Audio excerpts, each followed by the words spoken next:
आजकल social media पे particularly Facebook पे अक्सर एक ऑप्शन है स्टोरीज़ शेयर करने की। तो जो लोग फेसबुक पे देख लें तो उनके लिए भी ये है कि I want to share this story of algebra. और इन स्टोरीज़ को हम अक्सर इसलिए शेयर करते हैं क्योंकि ये स्टोरीज़ हमें फैसिनेट करती हैं, और ऑफ कोर्स इनमें बहुत सारी इम्पोर्टेंट इन्फॉर्मेशन होती है नॉलेज के हवाले से भी। तो ये एक ऐसी स्टोरी है, स्टोरी ऑफ अलजेब्रा, जो मुझे बहुत ज़्यादा फैसिनेट करती रही है। पर्टिकुलरली जब मैं मास्टर्स में आया कायद-ए-आज़म यूनिवर्सिटी में, तो जब मैंने ग्रुप थ्योरी को जो कि एक ब्रांच है अलजेब्रा की, उसको पढ़ना शुरू किया, तो फिर वहाँ से मुझे जो एब्स्ट्रैक्ट अलजेब्रा है और उसकी जो स्टोरी है उसके अंदर इंटरेस्ट डेवलप हुआ। और मैं अपनी प्रेजेंटेशन के एंड पे एक बुक का रेफरेंस भी दूंगा। तो वो बुक जो जब मैंने पढ़ी तो मुझे इस स्टोरी में बहुत ज़्यादा इंटरेस्ट डेवलप हुआ। तो मैंने सोचा कि इस पे कोई प्रेजेंटेशन भी बनानी चाहिए, और अगर पॉसिबल हो तो इस पे कोई शॉर्ट वीडियो भी बनाई जाए ताकि बाकी लोग भी इस इंटरेस्टिंग और फैसिनेटिंग स्टोरी से इंस्पायर हो सकें। और मैथमेटिक्स और अलजेब्रा से भी फैसिनेशन ज़रूरी है, क्योंकि अलजेब्रा के बारे में प्रॉब्लम यह है कि बहुत सारे लोग अर्ली स्टेजेस पे अलजेब्रा से थोड़े खाइफ से हो जाते हैं, और इस वजह से भी इस तरह की स्टोरीज़ को शेयर करना ज़रूरी है। तो शुरू में मैं इस स्टोरी में जो आइडिया है बेसिक अलजेब्रा का और कैसे ये अलजेब्रा डेवलप हुआ ओवर ऑलमोस्ट 1000 years, उसको एक्सप्लेन करूँगा। This will be a kind of A script for my video which I made like 3 years ago on the story of algebra, और end पे फिर हम उस वीडियो को भी देखेंगे। So let's start, but for that I would need maybe slides to show that. Okay, so let's start with this story. और इस स्टोरी में मैं स्टार्ट करूँगा अल-ख्वारिज़मी से, और ऑलमोस्ट एंड होगा एमी नदर से, और उसके बाद क्या है उसको कुछ हम डिस्कस करेंगे। लेकिन हिस्टोरिकली अलजेब्रा की जो स्टोरी है वो ऑफ कोर्स अल-ख्वारिज़मी से शुरू नहीं हुई, उससे पहले भी बहुत सारे लोग अलजेब्रा को स्टडी करते रहे हैं। ये जो एंशियंट सिविलाइजेशन है ग्रीक्स की और बेबीलोनियंस और दूसरे भी, वो लोग भी इसको स्टडी करते रहे। लेकिन चूँकि वो फिर बहुत लंबी स्टोरी हो जाएगी, इसलिए उसको थोड़ा सा कम्पैक्ट करने के लिए या शॉर्ट करने के लिए मुझे अल-ख्वारिज़मी से शुरू करना पड़ेगा। तो this will be a story from al-Khwarizmi to Emmy Noether and beyond. So story में बेसिक क्वेश्चन यही है कि अलजेब्रा क्या है, और कहाँ से आया है, और कैसे डेवलप हुआ है over like 1000 years to its modern form और द मॉडर्न और द एब्स्ट्रैक्ट फॉर्म। और इन क्वेश्चंस को हम एड्रेस करेंगे और इसको समझने की कोशिश करेंगे कि ये स्टोरी कैसे डेवलप हुई है। सो स्टार्ट करते हैं।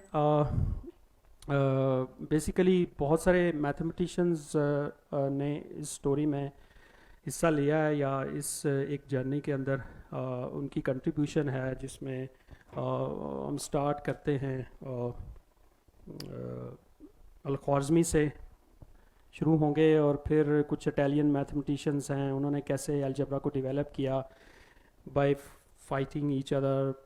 I mean by fighting means intellectual fighting for solving certain cubic equations, and then we will also talk about Henrik Abel and Ruffini, and then this dramatic character of this young Frenchman जिसे जिसका नाम Galois है, and then it's another character Sophus Lie, and then the we will talk about also the Emmy Noether, which is also sometimes known as the queen of algebra. तो इन्होंने कैसे algebra को develop किया over the years.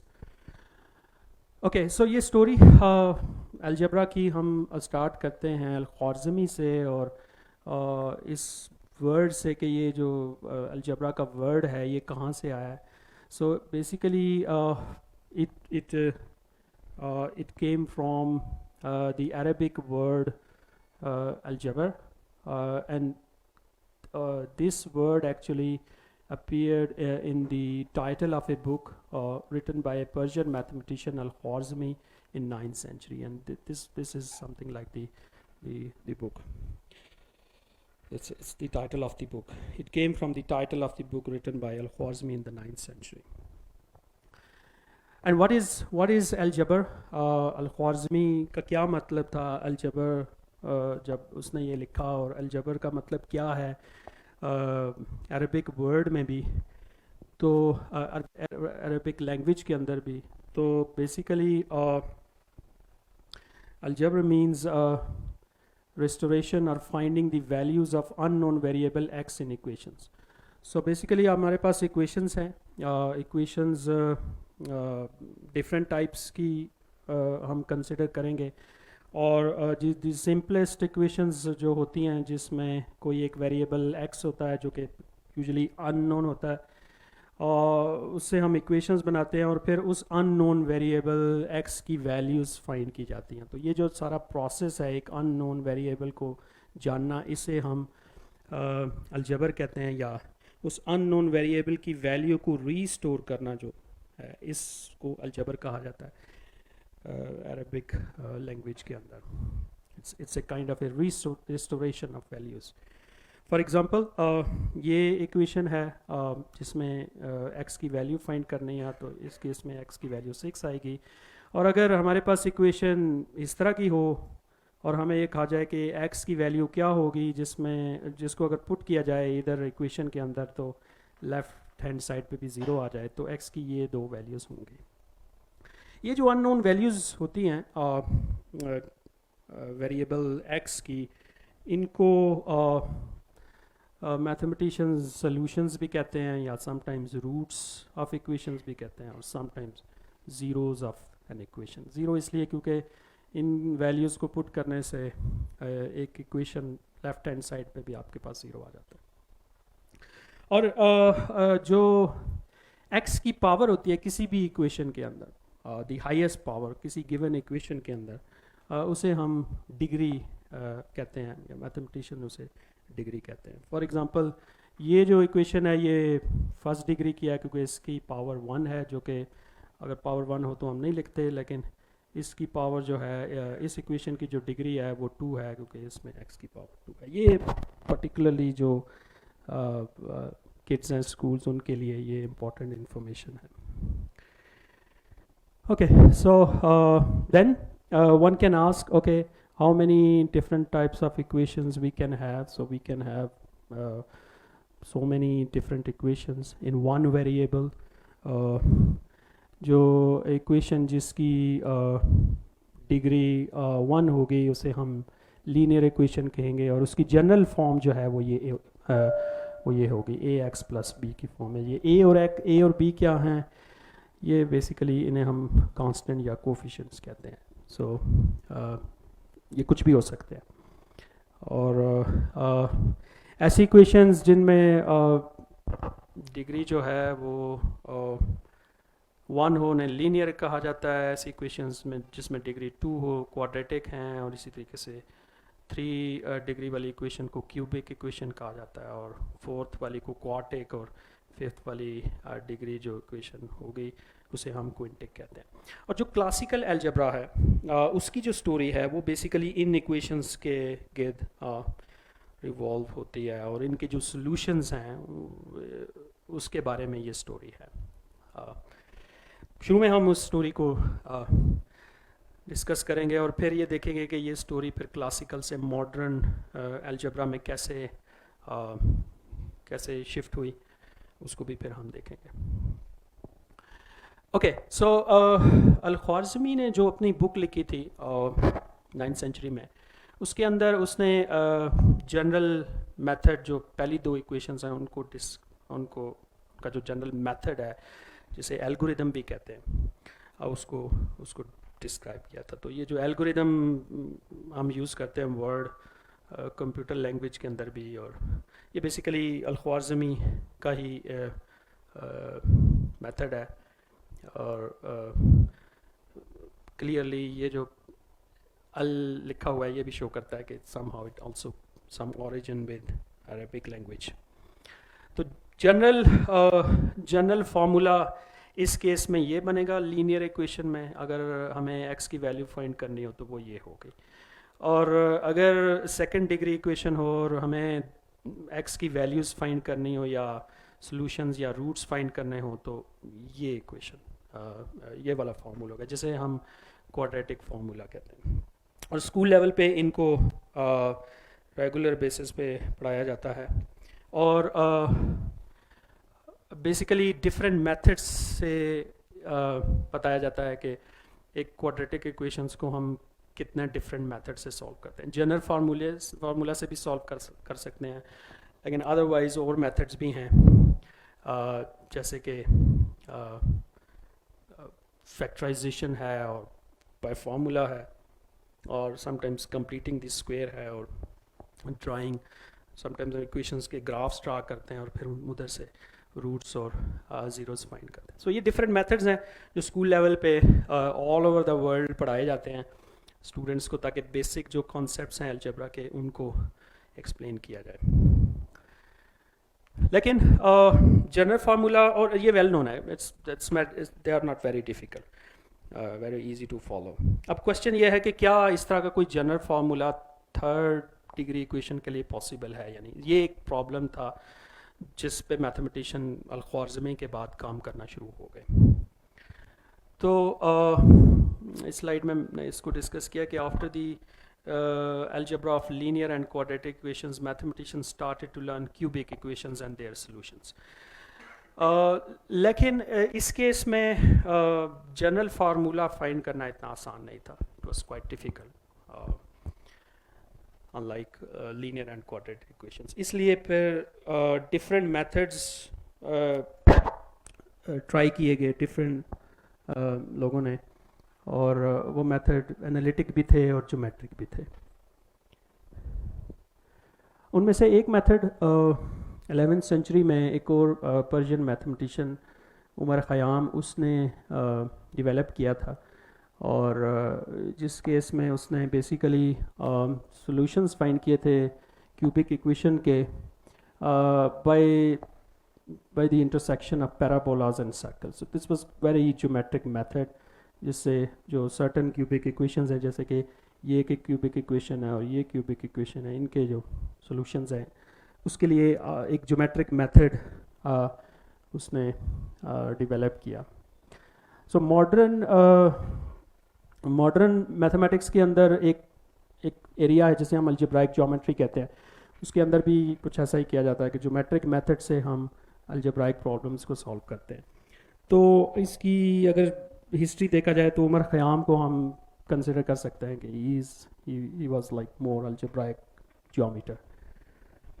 और यहाँ से उसने realise किया कि बेसिकली ये जो अलजेब्रा और ज्योमेट्री हैं ये somehow linked हैं deeply. Oh, 9th century, it was there. Oh, it's mentioned somewhere here. 780 to 850, I think. Yeah, in the 9th century. Yeah, mostly in the 9th century. It was. Okay, so his Khayyam's work on these cubic equations had made him certain that algebra and geometry are somehow intimately connected at a deep level. And now we also realize this in the modern theory of algebraic geometry, that he was quite that. और ये एक उसका famous quote है that whoever thinks algebra is a trick in obtaining unknowns has thought in vain. No attention should be paid to the fact that algebra and geometry are different in appearance. Algebras are geometric facts which are proved. So ये एक kind of unification थी algebra और geometry की. बाद में I think Renee Descartes ने भी इस पे बड़ा काम किया था और कार्टेशियन ज्योमेट्री उसने जब डिफाइन की थी तो वो भी सम हाउ अलजेब्रा और ज्योमेट्री की एक काइंड ऑफ यूनिफिकेशन थी. सो दैट वाज क्वाइट इंटरेस्टिंग. और बट ख़याम जो था उसने पर्टिकुलर केसेस जो क्यूबिक इक्वेशन के थे उनको स्टडी किया था, not in general. In general formula काफ़ी देर के बाद पता चला था. और बेसिकली उसने जो क्यूबिक इक्वेशन है उनके जो कोफिशिएंट्स हैं उनकी डिफरेंट वैल्यूज से डिफरेंट केसेस बनाए थे, ऑलमोस्ट मे बी लाइक 13 और मे बी 17, और फिर उनके लिए कोई ज्योमेट्रिक मेथड डिफरेंट केसेस के लिए डिफाइन किया था. Okay, so then we move to this 17th century in Europe, जहाँ पे समहाउ ये जो अलजेब्रा का नॉलेज जो समहाउ एब्स्ट्रैक्ट फॉर्म में डेवलप हुआ है अरेबिक वर्ड के अंदर, और वहाँ पे जो नंबर सिस्टम्स थे जिन्हें हम हिंदू अरेबिक नंबर सिस्टम भी कहते हैं जो हम यूज़ करते हैं, ये यूरोप के अंदर नहीं थे. वहाँ पे उनके अपने जैसे रोमन नंबर सिस्टम था वो यूज़ किया जाता था, और किसी तरीके से शायद एब्स्ट्रैक्ट अलजेब्रा भी शायद उस तरह नहीं था. तो ये जो नॉलेज है ये समहाउ ट्रांसफ़र हुआ 13th सेंचुरी में अरब से यूरोप. और उसमें ये एक फेमस मैथमेटिशियन है इटालियन जिसे लिनार्डो फिबोनाची कहा जाता है, उसका बड़ा इम्पोर्टेंट काम था या इम्पोर्टेंट रोल था. तो उसने काफ़ी सारा काम किया. Basically I think he was a son of some merchant. तो वो ट्रैवलिंग बहुत ज़्यादा थी बगदाद में भी मे बी. तो उसमें उसने ये लर्न किया कि हिंदू और मुस्लिम जो हैं वो ये नंबर सिस्टम यूज़ करते हैं, तो इनको भी इंट्रोड्यूस किया जाए यूरोप के अंदर. और रोमन सिस्टम्स के अंदर रोमन नंबर सिस्टम के अंदर इतनी एफिशिएंसी नहीं थी जब हम मल्टीप्लिकेशन या कैलकुलेशंस करते थे. तो ये नंबर सिस्टम जो आज हम यूज़ कर रहे हैं ये ज़्यादा एफिशिएंट था. तो he is considered as one of the greatest European mathematician of middle ages. और उसने एक किताब लिखी लिबर अबाची जिसमें उसने इंडो अरेबिक नंबर सिस्टम को भी इम्प्रूव किया और जो एब्स्ट्रैक्ट अलजेब्रा के कुछ आइडियाज़ हैं शायद उनको भी डिस्कस किया. और जो क्यूबिक इक्वेशंस है उनके भी कुछ सॉल्यूशंस उसने इस बुक में डिस्कस किए शायद. और एक फेमस सीक्वेंस है फिबोनाची सीक्वेंस, उसको भी उसने इंट्रोड्यूस किया जिसमें नंबर्स को इस तरीके से ऐड कर सकते हैं. 0 और +1 को ऐड करें तो 1 आएगा, और फिर इसी तरीके से 1 और 1 को ऐड करें 2 आएगा, 1 और 2 को ऐड करने से 3. सो दो प्रीवियस टर्म्स को ऐड करने से नेक्स्ट टर्म हमने जनरेट करनी है. तो ये एक इंटरेस्टिंग सीक्वेंस बनता है. और फिर बाद में इसकी बहुत सारी एप्लीकेशंस नेचर के अंदर भी देखी गई कि नेचर भी somehow in some cases ये सीक्वेंस फॉलो करती है फ्लावर्स के अंदर और इसी तरीके से कुछ और जगहों पे भी. So that was quite interesting work by Fibonacci. But somehow Fibonacci के बाद ज़्यादा प्रोग्रेस क्लासिकल अलजेब्रा में नहीं हो पाई almost like 200 years until 16th century when Italian mathematicians started public duels. So Italy के अंदर फिर एक ट्रेंड चल गया पब्लिक के अंदर कि समटाइम्स कुछ मैथमेटिशियंस एक दूसरे के साथ कंपटीशन करते थे इक्वेशंस के सॉल्यूशंस पे. ठीक है, 3rd डिग्री इक्वेशंस थे, एक दूसरे को इक्वेशन देनी है और फिर एक कंपटीशन होना है कि कौन इसके सॉल्यूशंस पहले लेके आएगा. सो this was quite interesting in this story. और एक दूसरे को चैलेंज करना है और उसके लिए फिर आपने सॉल्यूशंस फाइंड करने हैं. जो सॉल्यूशन जल्दी फाइंड कर लेगा उसको या तो कोई इनाम मिलेगा या फिर खाने को कुछ मिल जाएगा. So that was that I think they were doing it locally. So या सो कोई गवर्नमेंट की तरफ से सपोर्ट नहीं था. They were doing very locally एक दूसरे के साथ. So this is how somehow this algebra develop in Italy at that time. और ये इसमें कुछ इंटरेस्टिंग स्टोरी थी. कुछ लोगों की, कुछ मैथमेटिशियंस की. उनमें से एक चैम्पियंस था जो इन कंपटीशन का, उसका नाम था डेल्फेरो. आई डोंट नो, मुझे उसकी पिक्चर नहीं मिल सकी गूगल से, बट एनीवे. सो एक जो चैम्पियन था उसका नाम था डेल्फेरो, और उसको जनरल कुछ क्यूबिक इक्वेशंस का जनरल फार्मूला पता था अपने तौर पे, और उसने उसको सीक्रेट रखा हुआ था. तो जैसे ही मुकाबले होते थे तो वो अपना फार्मूला माइंड में बना के सोल्यूशन निकाल लेता था और वो कंपटीशन जीत जाता था. और काफ़ी उसने कंपटीशन इस लिहाज से जीत लिए. और लेकिन जब उसकी डेथ के या डेथ बेड पे था तो उसने ये वाला फार्मूला अपना एक और स्टूडेंट है डेल्फेरो, उसको पास ऑन कर दिया फियोर को. डेल्फेरो ने फियोर को ये फार्मूला पास ऑन कर दिया बिफोर हिज डेथ. और मीनवाइल एक और इंटरेस्टिंग मैथमेटिशियन उस टाइम पे था, फोंटाना टटालिया, जिसको कुछ और पर्टिकुलर केसेस जो क्यूबिक इक्वेशंस है उनका भी फार्मूला पता था. तो उसने कहा कि चले फियोर और मैं फियोर के साथ चैलेंज करता हूँ. तो वो चैलेंज उसने किया और इसमें टटालिया जो है वो जीत गया ये वाला मुकाबला. So this was quite interesting in that case because डेल्फेरो और फियोर ऑलरेडी चैम्पियन थे इन कंपटीशंस के, बट बीच में टटालिया आ गया. तो एक और मैथमेटिशियन कार्डानो था, उसको जब ये पता चला कि ये कुछ मुकाबले हुए हैं और उसमें ये सिचुएशन आ गई है, तो फिर उसने टटालिया को जो है वो अप्रोच किया और उसको कहा कि आप मुझे फार्मूला बताओ, क्योंकि I am also interested in that. तो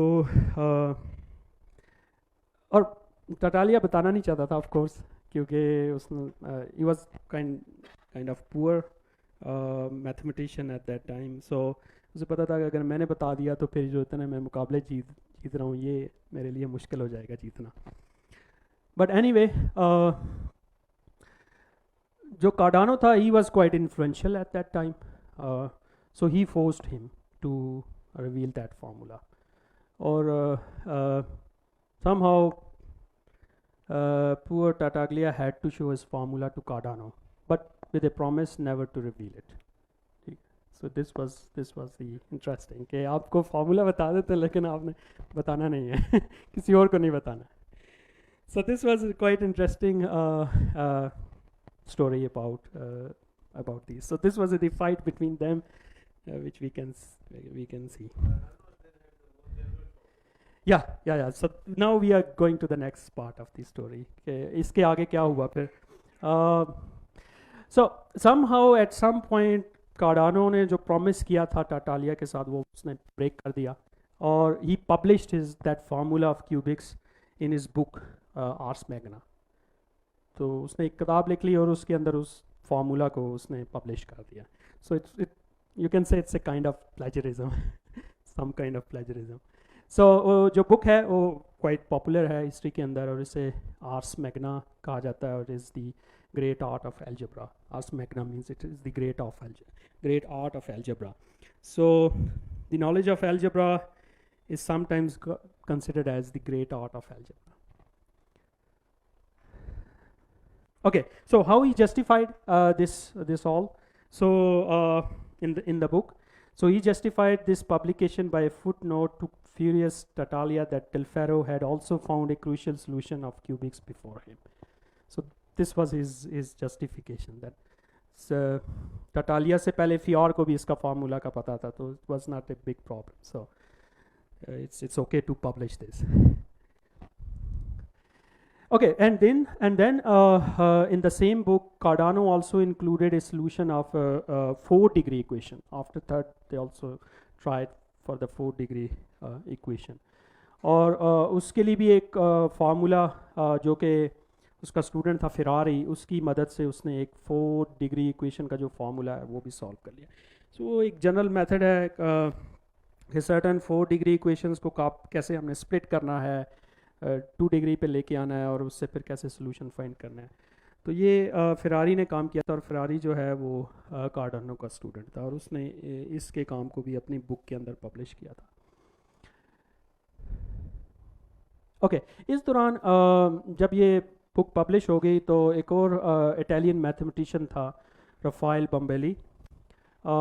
उसने कुछ और क्यूबिक इक्वेशंस को सॉल्व करने की कोशिश की जो उस फार्मूला से ऑफकोर्स नहीं होते, लेकिन उन इक्वेशंस के अंदर कुछ ऐसे नंबर्स आ रहे थे जिनके बारे में मैथमेटिशियंस को ज़्यादा पता नहीं था, या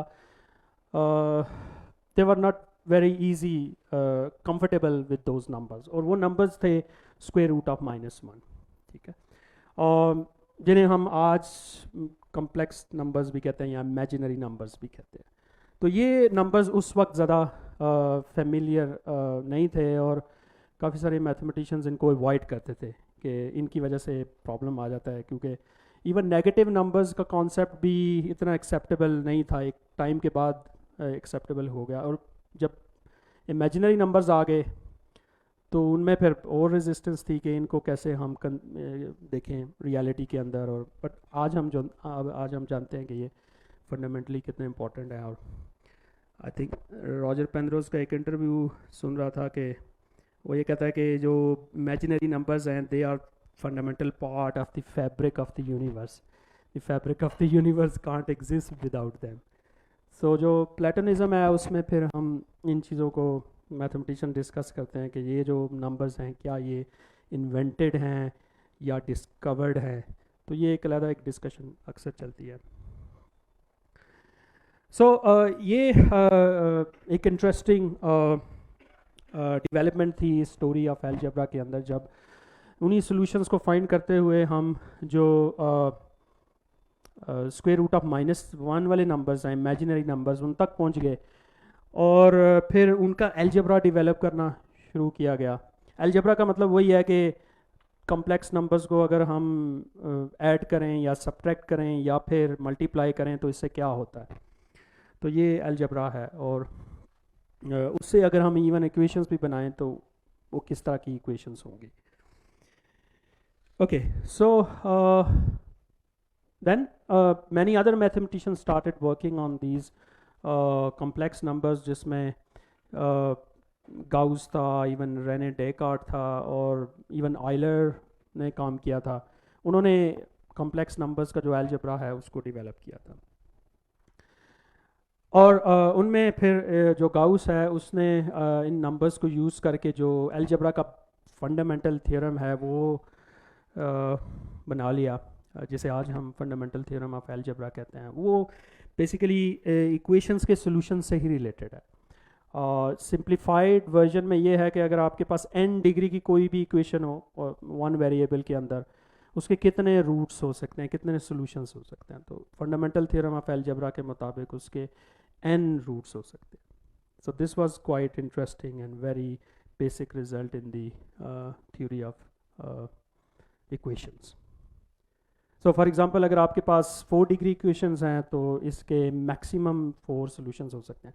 सम टाइम वो सॉल्यूशंस रियल होंगे, कॉम्प्लेक्स भी हो सकते हैं दोनों को मिला के, और मल्टीप्लिसिटीज़ भी आ सकती है उसके अंदर। फॉर एग्जांपल आप कंसिडर करेंगे कि 2 2 दफ़ा आ रहा है या फिर इस तरीके से। So this was quite interesting development made by Carl Friedrich Gauss in this time.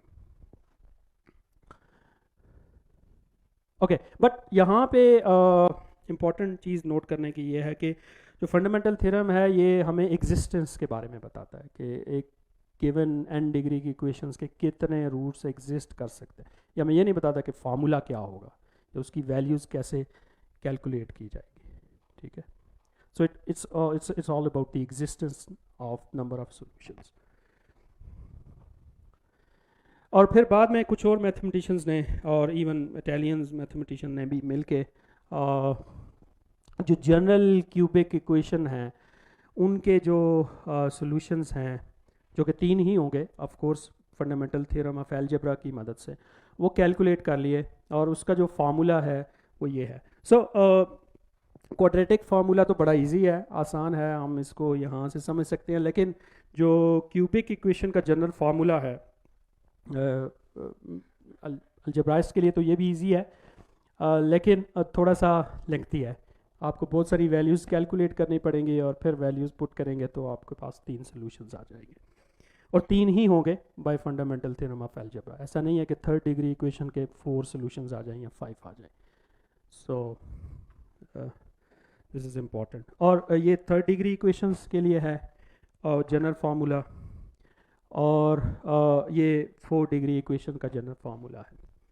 तो of course naturally next question यही है कि what about the equation of degree 5, क्या उसका कोई सोल्यूशन एग्जिस्ट करता है या नहीं। तो फिर मैथमेटिशियन 5 डिग्री इक्वेशंस के पीछे पड़ गए, ठीक, अलजेब्राइस्ट। लेकिन काफ़ी ज़्यादा अटैम्प्ट की गई है इस पर और फार्मूला नहीं मिला।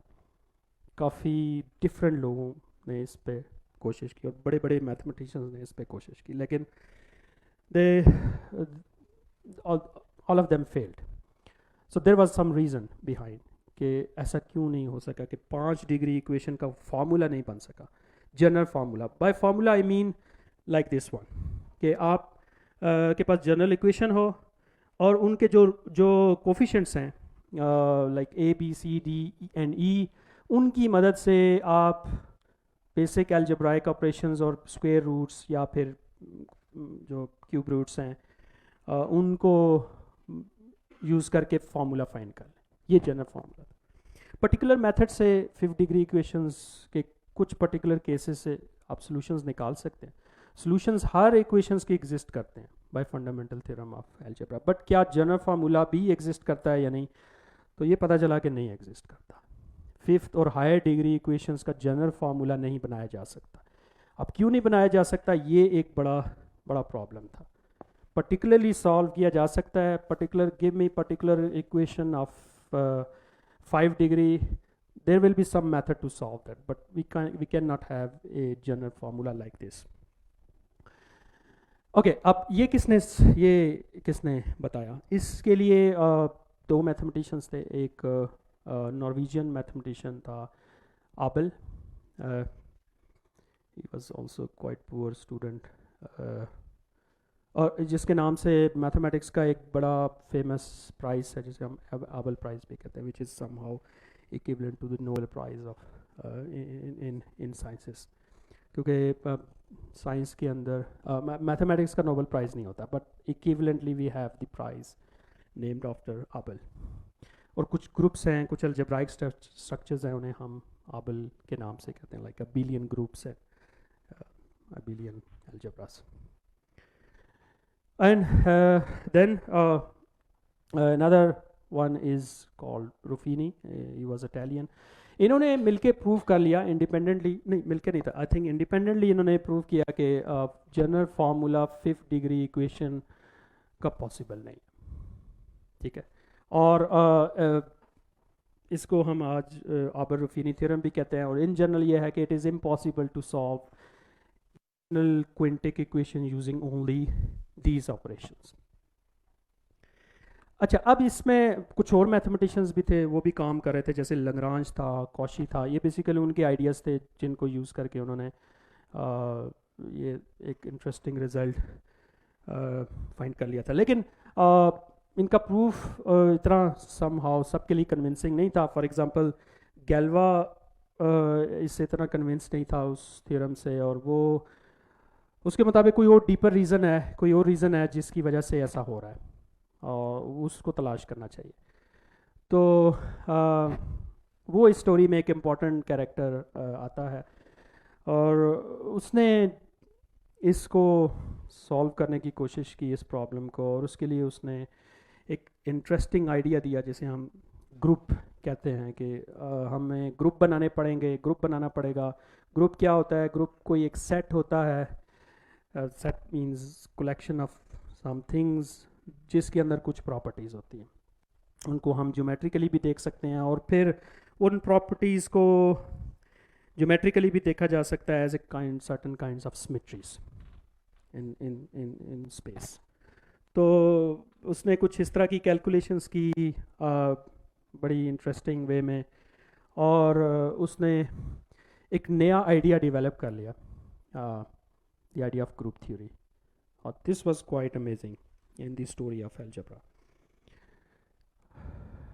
और सो बेसिकली की इनसाइट ये थी कि जो रूट्स हैं, जो कि of course n degree equations के एन रूट्स होंगे, उनको उनकी परमुटेशंस करनी थी। परमुटेशंस रीअरेंजमेंट्स हैं, शफलिंग है उनकी, और उनसे अगर हम कंटिन्यूसली करते चले जाएं, जैसे कि कार्ड्स हैं, उन कार्ड्स, डेक ऑफ कार्ड्स को हम बहुत सारे तरीक़ों से शफल कर सकते हैं। तो जितने भी पॉसिबल वे में आप शफल कर सकते हैं उन्हें हम टोटल नंबर ऑफ परमुटेशंस कहते हैं। तो उससे एक ग्रुप बन जाता है इन परमुटेशंस का, जिसे समटाइम्स सिमेट्रिक ग्रुप भी कहा जाता है या सिमेट्रीज भी कहा जाता है, क्योंकि अगर हम इन सारी चीज़ों को ज्योमेट्रिकली देखेंगे तो फिर ये सिमेट्रीज बनती हैं किसी ना किसी ज्योमेट्रिक ऑब्जेक्ट की। अगेन ये आइडियाज़ फिर ज्योमेट्री के साथ दोबारा लिंक्ड होना शुरू हो जाते हैं। तो बेसिक उसका आइडिया यही था कि symmetric group of a polynomial is solvable if it splits into smaller pieces in a particular way. अब ये थोड़ा सा एब्स्ट्रैक्ट था, but anyway, so he proved that this symmetric group Sn is not solvable for n greater than 4, and because of that there is no algebraic formula to solve quintic or higher degree equations. So उसने एक in general statement दे दी, सिर्फ क्विंटिक के लिए नहीं बल्कि उससे higher के लिए भी उसने एक जनरल मेथड, जो जनरल आइडिया है वो डेवलप कर लिया ग्रुप थ्योरी का। And that was very very Angénieux approach.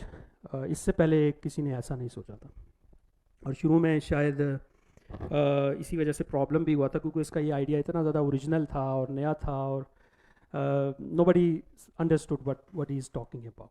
So he sent this results to famous mathematician Cauchy, and Cauchy somehow forgot, उसने पढ़ा नहीं शायद, या वो समझ नहीं पाया कि, क्योंकि उसकी कुछ राइटिंग भी इतनी अच्छी नहीं थी, क्योंकि ही वाज क्वाइट यंग, और सो इसलिए वो इतनी जल्दी मेन स्ट्रीम में नहीं आ सका। और एक और प्रॉब्लम ये हुआ कि गैल्वा died very early. This was one of the biggest losses of mathematics. It is considered as one of the biggest losses. कि उसकी डेथ हो गई 20 years के अंदर, I think, yeah. So he died very early. Or why he died so early? He was quite, yeah. He was involved maybe some romantic entanglement, and also some political movement in France at that time. So these were some of the reasons. But because of that, he had to fight with some guy at somewhere. So उस वक्त again यही है कि एक दूसरे को आप challenge करते हैं कि अच्छा हम इस जगह पे लड़ते हैं और फिर देखते हैं कि कौन ठीक है और कौन गलत है, और उसमें कोई मुकाबला हुआ और उसमें उसको शायद कोई पिस्टल की गोली लग गई और उसकी डेथ हो गई वहाँ पे नेक्स्ट मॉर्निंग या नेक्स्ट डे। बट समहाउ उसको भी लग रहा था कि मेरी फाइट जो है शायद इसमें मेरी डेथ हो जाए, तो उसने उस फाइट से एक रात पहले उसने अपने आइडिया को दोबारा से लिखा कि शायद मेरा ये आइडिया लोगों तक पहुंच सके और इस पे कुछ लोग कमेंट कर सके। सो this was his last wish, और ये विश ये थी कि आस जैकोबी और गाउस, जो कि उस वक्त के मशहूर मैथमेटिशियन थे, publicly to give their opinion not as to the truth but as to the importance of this theorem, कि क्या ये फिर I mean इनकी क्या importance है, ठीक है। So somehow at some point people realized that those ideas were very very original and very ingenious. और फिर algebra change हो गया। I'm not sure about that. Most probably not. Yes. So usually Gauss को कहा जाता था opinion का, और in most cases वो कहता था या तो मेरे पास ये आइडिया पहले से है या वो ओपिनियन ही देता था. So I think most probably he didn't.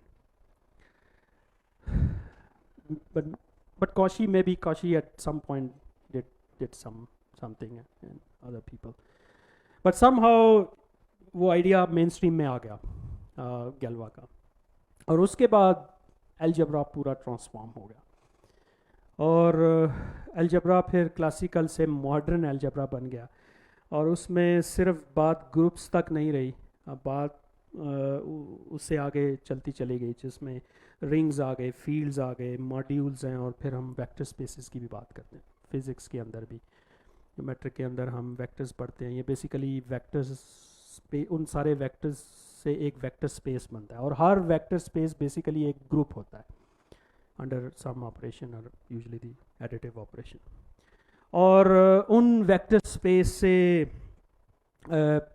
Algebra बनाया जा सकता है। अब अलजेब्रा का मतलब मैथमेटिकली कुछ और होगा मॉडर्न अलजेब्रा के अंदर। जब हम मैथमेटिशियंस कहते हैं कि दिस इज़ एन अलजेब्रा, तो वो ये नहीं कहते कि ये कोई अलजेब्रा की फील्ड है। So by algebra they mean a vector space which is also a ring over some field, ठीक है। So this become very abstract and very very interesting. और ये जो अप्रोच थी अलजेब्राइक स्ट्रक्चर्स की, इन्होंने बहुत ज़्यादा हेल्प किया मॉडर्न मैथमेटिक्स को और इवन फिज़िक्स को भी। और जो अलजेब्रा नंबर्स का हम यूज़ करते हैं स्कूल लेवल पे, ये मोस्टली कम्यूटेटिव अलजेब्रास होते हैं, क्योंकि नंबर्स को हम ऐड कर सकते हैं, उसके लिए ऑर्डर की ज़रूरत नहीं है। a+b is also equal to b+a। तो ये जो नंबर्स हैं, ये इनका जो अलजेब्रा है, इन्हें हम अरिथमेटिक भी कहते हैं, बट ये कम्यूटेटिव अलजेब्रास है। सो फिर क्वेश्चन ये होगा कि नॉन कम्यूटेटिव अलजेब्रास हो सकते हैं या नहीं। उसके लिए फिर मैट्रिसेस बनाए गए, कुछ लोगों ने मैट्रिसेस बनाए, और फिर वो देखा गया कि वो मैट्रिसेस नॉन कम्यूटेटिव होते हैं, और फिर इसी तरीके से फंक्शंस और सिमेट्रीज भी नॉन कम्यूटेटिव होती हैं।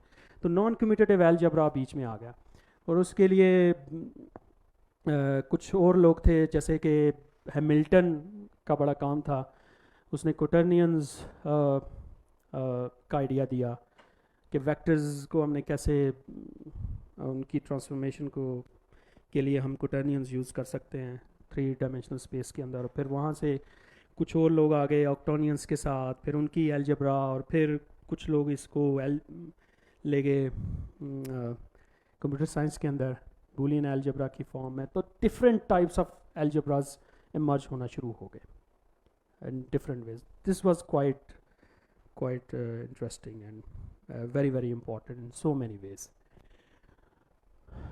और उनमें से 19th सेंचुरी के अंदर बहुत सारे लोगों ने काम किया। वैसे my favourite is this one, this name is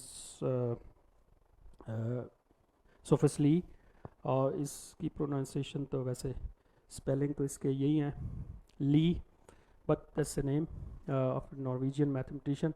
So he defined infinite groups for differential equation. So he took the idea. So idea यही था कि आपके पास equations हैं, polynomial equations हैं, उनके हमने roots find करने हैं। उसने कहा अगर हमारे पास equations polynomial के बजाय differential equations हों, तो उनके roots कैसे find किए जा सकते हैं, उसका क्या problem है। तो ये उसका एक idea था, जो कि बहुत interesting था और ambitious भी था quite, क्योंकि इस केस में हमारे पास इन्फिनिट ग्रुप्स बनते हैं, क्योंकि सॉल्यूशंस जो हैं वो बहुत ज़्यादा है इस केस पे। तो ये उसका आइडिया था, जिसमें उसने काफ़ी ज़्यादा काम किया, और ये आइडियाज़ फिर बाद में फिजिसिस्ट ने इसको, इन आइडियाज़ को बहुत ज़्यादा यूज़ किया, क्योंकि फिर ली ग्रुप्स आ गए, फिर उनकी रिप्रेजेंटेशंस आ गई, और फिर समहाउ कुछ लोगों ने इनको फिज़िक्स में इस्तेमाल करना शुरू कर दिया इंटरेस्टिंग वे में। So he was one of the interesting character in this story of algebra. और फिर उसके बाद another one जिसको मैंने लिखा है, she is the queen of algebra. So she was also quite, this character was very fascinating in this story. She was from Germany, और Germany में did I write some dates? Yes. So these were the dates when she lived. So at that time, still there was education for women were not allowed in Europe or maybe in Germany. So for that she had to struggle a lot. उसका जो father था वो भी mathematician था London के अंदर, और some how किसी न किसी तरीके से वो पढ़ती रही. उनके पेरेंट्स की ख्वाहिश ये थी कि हमारे जितने भी बच्चे हैं एटलीस्ट पीएचडी ज़रूर करें. तो बेटे तो कर गए क्योंकि वो अलाउड था, और but higher education for women at that time was not allowed. तो ये उसके लिए स्ट्रगलिंग प्रॉब्लम एक प्रॉब्लम था, but somehow because of his father he manage to do it in London. और बट शी वाज एक्सेप्शनल. और उसके बारे में तो इवन आइंस्टाइन ने भी ये रिमार्क दिए थे कि she was the most significant creative mathematical genius thus far produced since the higher education of women began. और उसमें उसने एब्स्ट्रैक्ट अलजेब्राज डेवलप किए. उनमें से एक आइडिया था रिंग का. रिंग का आइडिया बेसिकली डेविड हिल्बर्ट का था, और हिल्बर्ट ने एमी नदर को बहुत ज़्यादा सपोर्ट किया था. हिल्बर्ट और क्लाइन जो थे वो गुटिंगन के अंदर थे, और उन्होंने एक बड़ा इंटरनेशनल सेंटर डेवलप किया गुटिंगन के अंदर, one of the leading centre of mathematics in the world. कुछ लोग कहते हैं it was like a mathematical Mecca of in that case. So lot of people were there. Hilbert और Klein ने काम किया, और उनको क्लाइन चूँकि लंदन से था, आई am not sure about London, but he worked in London. London is near to Nuremberg. Yeah, so last month I was in Germany, so I passed Nuremberg and London, and I realized this story and all these things. So they knew that Noether is exceptional. So somehow they invited Noether to Göttingen, and she worked there. और वहाँ पे Einstein ने भी शायद कुछ lecture दिए थे गुटिंगन के अंदर, और उन लेक्चर्स में आइंस्टाइन की थ्योरी जो जनरल थ्योरी ऑफ रिलेटिविटी थी उसके अंदर कुछ प्रॉब्लम्स थे जो बॉदर कर रहे थे हिल्बर्ट और क्लाइन को. तो उनको लेकिन उनको भी सोल्यूशन नहीं पता था. उन्होंने कहा कि चलें नदर को कहते हैं कि क्या वो इस प्रॉब्लम को सॉल्व कर सकती है, यानी and she did that, she solve that problem somehow. उसके लिए उसने कुछ नए आइडियाज़ दिए, जिनमें से उसका एक बड़ा फेमस थ्योरम है जिसे नदर्स थ्योरम कहा जाता है. वो उसने लिंक कर दिया सिमेट्रीज़ को, जो एब्स्ट्रैक्ट सिमेट्रीज़ हम अभी तक डिस्कस कर रहे हैं, कंजर्व क्वांटिटीज़ इन फिज़िक्स, जो कि एनर्जी, मोमेंटम और एंगुलर मोमेंटम है. इन दो डिफरेंट रियल्म को उसने लिंक कर दिया अपने थ्योरम के साथ. And that was quite amazing, and this is one of the reason Einstein praised her a lot, because ये problem ऐसा था जिसमें आइंस्टाइन भी स्टक था, हिल्बर्ट भी और क्लाइन भी, but she solved this. और इसके काम के बाद फिर बियॉन्ड यही है कि फिर बहुत सारे और लोगों ने इस स्टोरी को कंटिन्यू रखा हुआ है अभी भी, और उसी तरह के आइडियाज़ जो नदर ने डेवलप किया एब्स्ट्रैक्ट वे में, उसमें अब हमारे पास नई एरियाज़ डेवलप हो गए मॉडर्न मैथमेटिक्स के अंदर, जैसे कि अलजेब्राइक ज्योमेट्री है, इसी तरीके से अलजेब्राइक टोपोलॉजी है, नॉट थ्योरी है जिस पे शायद मैंने पहले भी इधर जिक्र किया था. और मैथमेटिशियंस अभी भी क्यूरियस हैं क्योंकि they want to find deeper abstract algebras and their connections to other areas of mathematics and physics such as geometry, topology and quantum field theories. और कुछ programs हैं modern mathematics के अंदर जो quite active हैं world wide इस वक्त. उनमें से एक प्रोग्राम लैंगलैंड प्रोग्राम है, इसी तरीके से algebraic geometry एक quite active area of research है modern mathematics के अंदर. algebraic geometry के अंदर भी basically solutions find किए जाते हैं equations के different पोलिनोमियल, सिर्फ वन वेरिएबल वाले पोलिनोमियल्स नहीं, मल्टीपल वेरिएबल जो इक्वेशंस हैं उनके. और उनमें से एक बड़ा फेमस थ्योरम है जिसे हिल्बर्ट बेसिस थ्योरम कहते हैं. कि अगर कोई रिंग नोथेरियन हो तो फिर उसका पोलिनोमियल रिंग भी नोथेरियन होगा, और उससे हम बहुत ज़्यादा कर सकते हैं कि ये कोई रिंग आर है, अगर नोथेरियन है, नोथेरियन होने का मतलब टेक्निकल का मतलब है, अगर ये नोथेरियन है तो फिर इससे जो पोलिनोमियल रिंग बनेगा, सारी जो वन वेरिएबल पोलिनोमियल्स हैं वो भी नोथेरियन होंगे। अगर ये नोथेरियन है तो इससे टू वेरिएबल्स वाले भी नोथेरियन होंगे, और रिंग और इसी तरह एन वेरिएबल तक भी हम जा सकते हैं। This is called the Hilbert spaces theorem, because Hilbert ने पहले फर्स्ट केसेस के लिए इसको प्रूव किया और बाद में बहुत सारे लोगों ने किया। And this is one of the basic theorem of algebraic geometry, क्योंकि इसमें सॉल्यूशंस फाइंड किए जाते हैं। Okay, and I mentioned this Langland program. This beautiful picture is somehow related to another program which is called a Langan program of Klein, जिसमें उसने geometries को classify किया by using transformation groups. और Erlangen program में this mathematician is Edward Frankel, is quite active in US. वो इसको even popularise भी करता रहता है। सो उसने एक बड़ी इंटरेस्टिंग बुक लिखी लव एंड मैथ के ऊपर, and the heart hidden reality.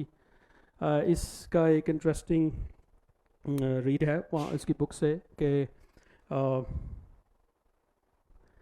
the discovery of quarks is a good example of the paramount role played by mathematics in science.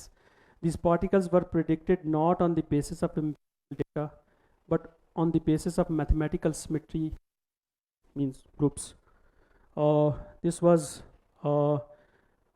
a purely theoretical prediction made within the framework of a sophisticated mathematical theory of representations of the group SU3.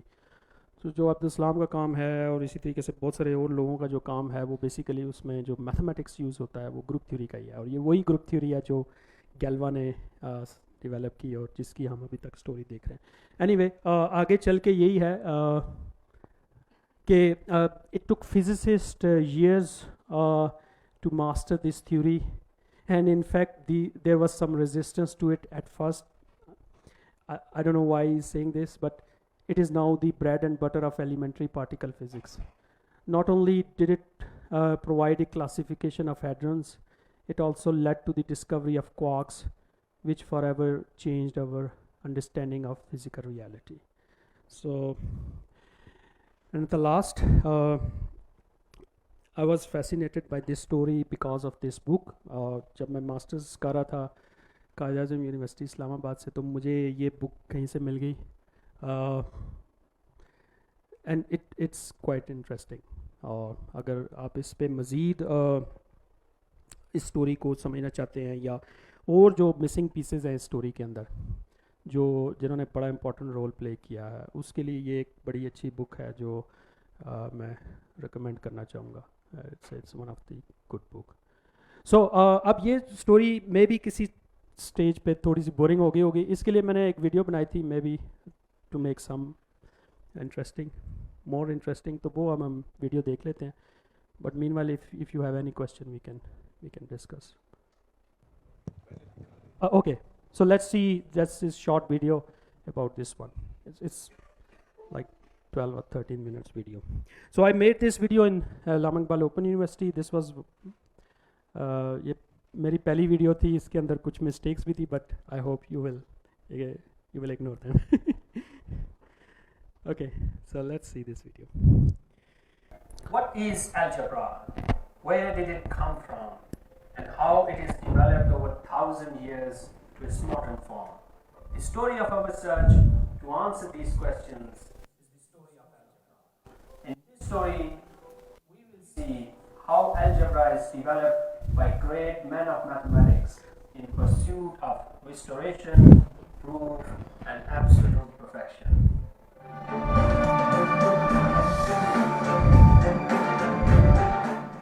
Our story begins with the word algebra, which came from the Arabic word algebra in the title of a book written by a Persian mathematician AlKhwarizmi in 9th century.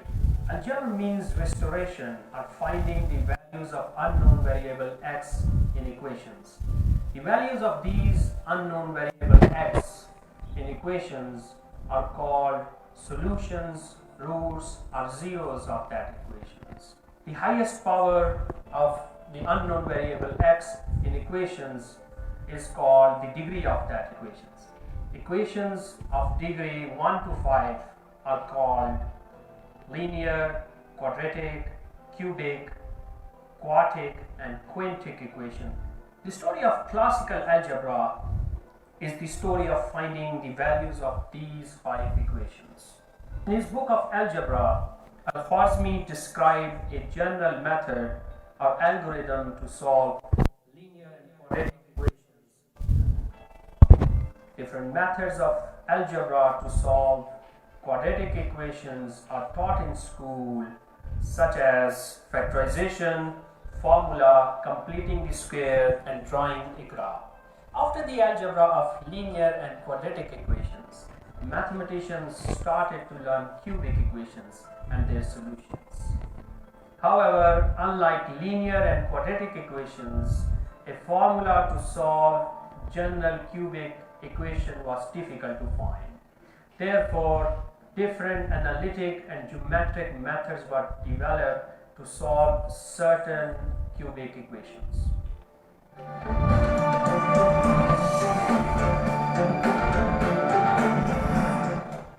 One such method was developed in 11th century by another Persian mathematician and poet Umar Khayyam, who ingeniously calculated the roots of certain cubic equations by the intersections of parabolas and circles.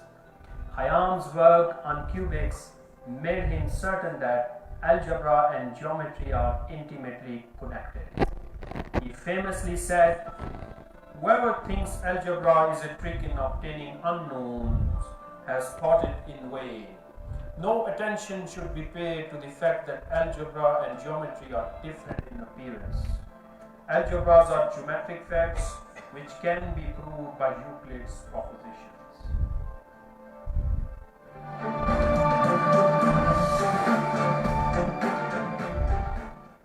In 13th century, the knowledge of mathematics and algebra transferred from Arab to Europe thanks to Fibonacci, the greatest European mathematician of the Middle Ages.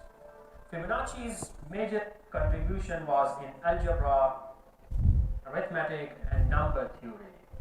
Through his book Liber Abaci, where he introduced the Hindu-Arabic number systems in Europe, and also the famous Fibonacci sequence. Fibonacci also approximated the solutions of certain cubic equations.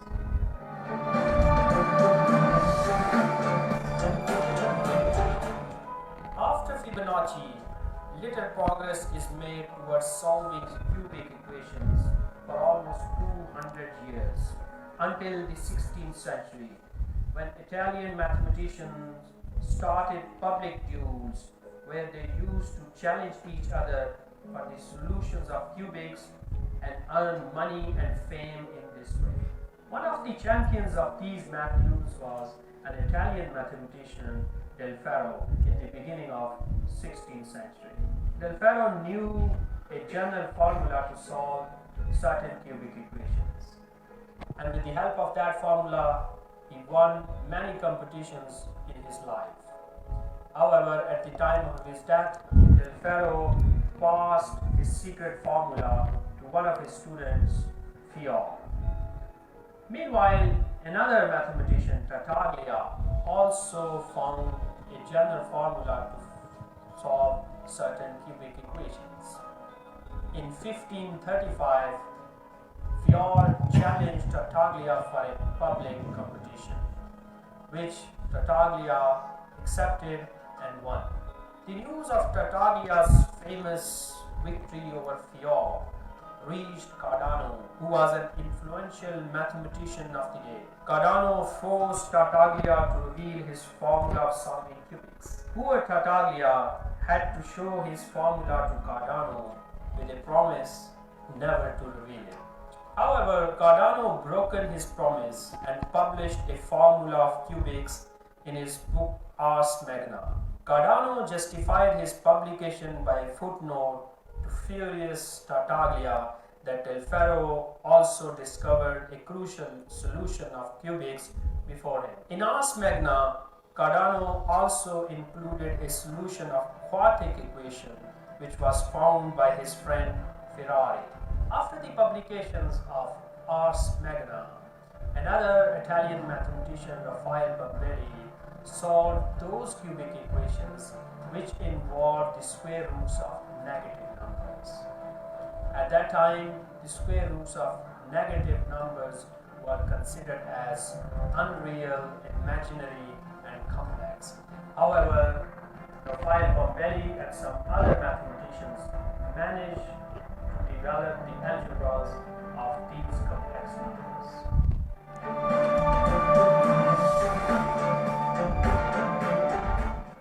Using the algebra of these complex numbers, a great German mathematician called Felix Gauss proved the fundamental theorem of algebra, which simply says that an equation of degree n will have n roots.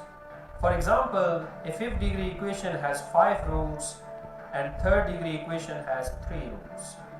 Note that the fundamental theorem of algebra guarantees the existence of number of roots or solutions of an equation. It does not give the value or solution of an equation. Using the algebra of complex numbers, mathematicians calculated the general formula for the roots of general cubic and quartic equations.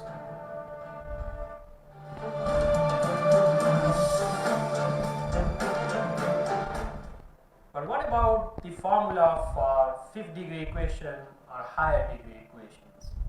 In the beginning of 19th century, two mathematicians, Abel and Ruffini, proved that it is impossible to find a general formula for fifth degree equation or higher degree equation.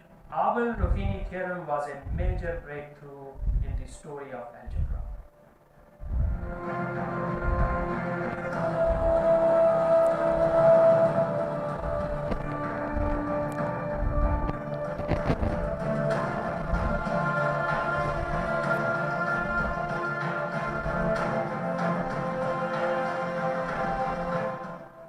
Meanwhile, a young Frenchman, Évariste Galois, dramatically enters the story of algebra with his radical new ideas.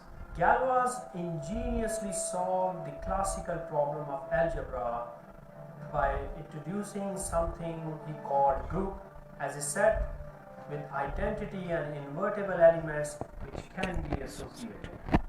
Galois' key insight was that the permutations or symmetries of the roots of n degree equation form a group called the Galois or symmetric group of that equation, which is solvable if it splits into smaller pieces in a particular way.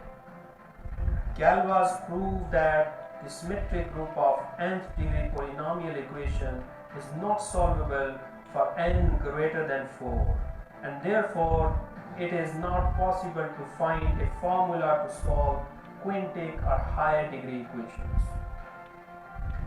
Galois' discovery of group was the birth of modern algebra. But this great discovery came at a very high price. We lost Galois. He died when he was only 20 in a duel, which might be a result of a romantic entanglement or political movement in France. The night before that deadly duel, Galois had written his great idea of group theory for the last time, with a wish of asking for the opinions of Jacobi or Gauss to the importance of his theories. After Galois, algebra never looked the same again. it is no more restricted to ordinary number systems and equations. By the end of 19th century, algebra is expanded to the study of abstract structures such as groups, rings, fields, modules, and vector spaces. Mathematicians started to define algebra as a vector space over a field which is also a ring.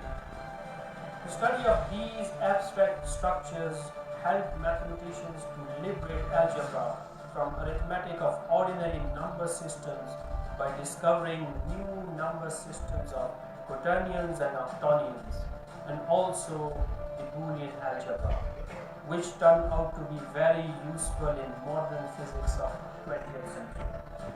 One of the giants of algebra in 19th century was a Norwegian mathematician, Sophus Lie, who defined infinite groups for differential equations similar to finite Galois groups for polynomial equations. These algebras and their representations have been used extensively by many physicists in 20th century.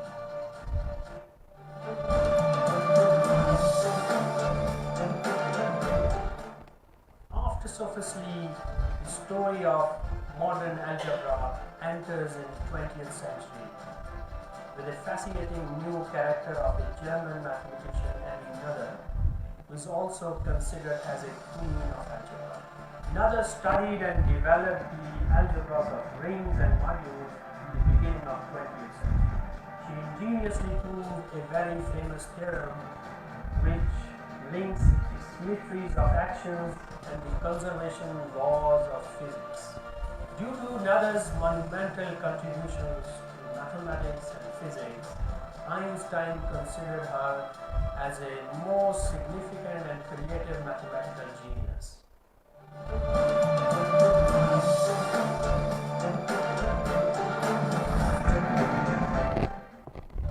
Based on the work of Emmy and many other algebraists of 20th century, the fascinating story of algebra continues in 21st century. Mathematicians are still curious to find deeper abstract algebras and their connections to other areas of modern mathematics and physics, such as geometry, topology, and quantum field theories. Good. अभी हम पढ़ रहे थे कि अलजब्रा जो है ये specially abstract algebra it depends on symmetries, abstract symmetries. What if the universe is asymmetrical? So I think physics के पर्सपेक्टिव तो सर ज़्यादा बेहतर आंसर दे सकते हैं इसका. बहुत सारी जगहों पे हमें नज़र आता है सिमेट्री ब्रेक होती है, और जब सिमेट्री ब्रेक होती है तो उसकी वजह से भी हमें कुछ नई इन्फॉर्मेशन मिलती है. सिमेट्री ब्रेकिंग इटसेल्फ एक इंटरेस्टिंग फिनोमेना है जो फिजिसिस्ट इसको स्टडी करते हैं, बट आई डोंट नो उसमें वो कैसे इसको फिज़िक्स के पर्सपेक्टिव से देखते हैं. आई am not much expert, may be sir can answer this कि सिमेट्री ब्रेकिंग कैसे स्टडी की जाती है. बट या सो मे बी मेरा ख्याल है यूनिवर्स का होना ज़रूरी नहीं है.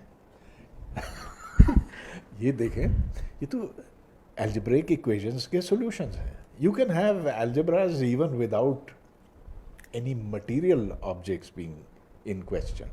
तो मैथमेटिक्स की उड़ान जो है वो कायनात से ऊपर की है. कायनात की कोई ज़रूरत नहीं मैथमेटिक्स को. अच्छा, लेकिन मेरे दो ऑब्जर्वेशंस थे. एक तो ये कि हम इस बात से खुश होते हैं कि हर चीज़ हम ही लोगों ने शुरू की थी. अल-ख्वारिज़मी से दो बातें इनसे मुताल्लिक़ हैं. एक ये कि जो इक्वेशंस की शक्ल है जो आपने दिखाई वो अल-ख्वारिज़मी ने नहीं ईजाद की थी. उधर एक्स नहीं होता था, एक्स नहीं होता था, वो ज़बानी आप कहते थे. मिसाल के तौर पर जिसको हम लिखते हैं AX=B, उसको हल करने का तरीक़ा क्या है कि आप दोनों साइड्स को A से तकसीम करें तो x बना B/A. अच्छा, लेकिन x उस ज़माने में नहीं था, तो ये लिखा जाता था कि A ज़र्ब कोई अदद बराबर B और वो अदद जिसको हम x कहते हैं फिर लिखा जाता है। तो इक्वेशंस की शक्ल जो मौजूदा शक्ल है वो उसके कई सौ साल बाद मॉडर्न शक्ल में आई। दूसरा ये कि हमें ये भी देखना है कि इससे पहले जो मैथमेटिक्स थी वो खासी डेवलप थी। तो इजाज़त हो तो मैं एक आर्यभट्टा इज 200 years बिफोर ख्वारिज़मी है। एंड ये हमने मैथमेटिक्स पढ़ते हुए ये सीरीज स्टडी की थी। π/4 is equal to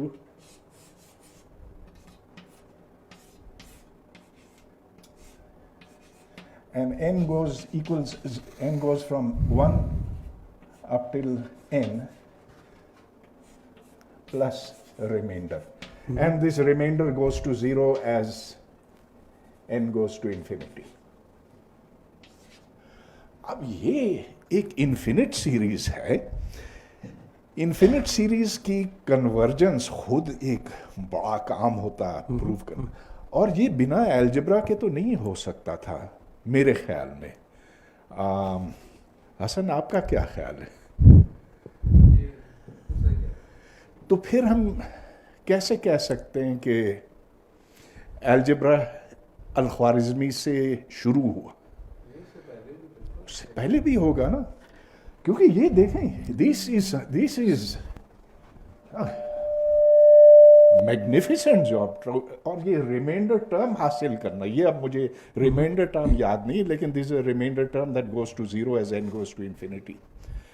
लिहाजा हमने हर चीज़ नहीं शुरू की। एग्जैक्टली। सो यहाँ पे मैं थोड़ा सा ऐड करूँगा, डाइफेंटाइन ने भी बहुत सारी कुछ इस तरह की इक्वेशन स्टडी की थी बहुत अर्ली, जो कि अभी भी अलजेब्राइक ज्योमेट्री में हम कंसिडर करते हैं।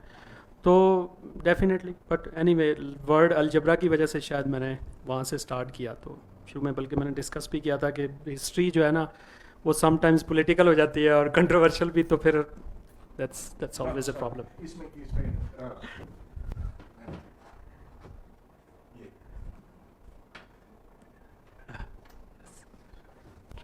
Thank you. ये क्वेश्चन है कि can we do a 20th degree of algebra and so on? Yes. Can we solve these degrees of algebra in the future? Is it possible for them? In general, this is we can solve. The answer is yes, we can solve, but not with general formula, because there will be no general formula for that because of some technical reasons. Particular कोई 20 degree की equation दी जाए तो बहुत सारे methods हैं, sometimes numerical methods भी आ जाते हैं और दूसरे मेथड्स भी हैं कंप्यूटर की मदद से भी, तो जिनसे उस पर्टिकुलर 20 डिग्री की इक्वेशन के सॉल्यूशंस फाइंड किए जा सकते हैं। और फंडामेंटल थ्योरम ऑफ अलजेब्रा के मुताबिक उसके 20 सॉल्यूशंस होंगे, ठीक है। लेकिन इन जनरल 20 डिग्री की इक्वेशन अगर दी जाए तो उसका फार्मूला नहीं होगा, जनरल इक्वेशन का फार्मूला नहीं। Solution exist, yes. So is it possible to go beyond the hundreds Yes. and into thousands? You can go up to any number n. It is possible. Okay, second मुझे ये पूछना था कि why is X so popular in the algebraic community? So many of the equations just use X, Yes, Y, I think this is and the Z. problem of language, because mostly अब English ज़्यादा use की जाती है। यहाँ एक छोटा सी बात मैं ऐड करना चाहता हूँ। मैं बचपन में like up to 5 or maybe like 8th grade, my father used to teach me, or he was a professor of Arabic and Islamic studies, तो in some college level, not in university। तो वो मुझे mathematics जो है वो अरबी में ही इसी तरह बताते थे कि x की बजाय ला जो है वो कहते थे कि लाम जो है कोई अननोन है, तो हमने इसने लाम की वैल्यू जो है वो कैलकुलेट करनी है। So you can replace x with anything you like. But popularization of X is because famous mathematicians use it. No, I think it's only language issues, because you can have any other symbol. Okay. Yeah, maybe China. I don't know about Chinese, because of course they don't use X in China, so they It's will. also- It's also the easiest to write. Yes. Two cross lines. So, but I'm not sure if you write any algebraic equation in Chinese language, how it will not be with x, of course. They will have a different symbol for x. Okay. बहुत ज़बरदस्त lecture था वैसे history के हवाले से। अच्छा, एक तो ये मुझे बताएं कि जो आयोटा है, जो इमेजिनरी नंबर है, ये अल-ख्वारिज़मी को why he didn't come across that iota, because वो he was trying the quadratic equation anyway, तो वहाँ पे नेगेटिव। हाँ, एक तो ये क्वेश्चन है, right. इसका थोड़ा सा आंसर दे फिर दूसरा। सो देखें, नंबर्स तो जब हमने डेवलप किए हिस्टोरिकली भी, तो ज़्यादा शुरू में कंफर्टेबल तो हम नेचुरल नंबर से ही थे, क्योंकि वो प्रैक्टिकल रीजंस थी। हम इर्द गिर्द देखते थे चीज़ें जो काउंटिंग में आ रही हैं उनको कंसिडर करते थे। इवन नेगेटिव नंबर्स को भी इतनी जल्दी हमने एक्सेप्ट नहीं किया। तो this is one of the reason I think कि जब नेगेटिव को भी इतनी जल्दी हमने एक्सेप्ट नहीं किया, तो नेगेटिव नंबर्स को भी अवॉइड करते रहे। तो जब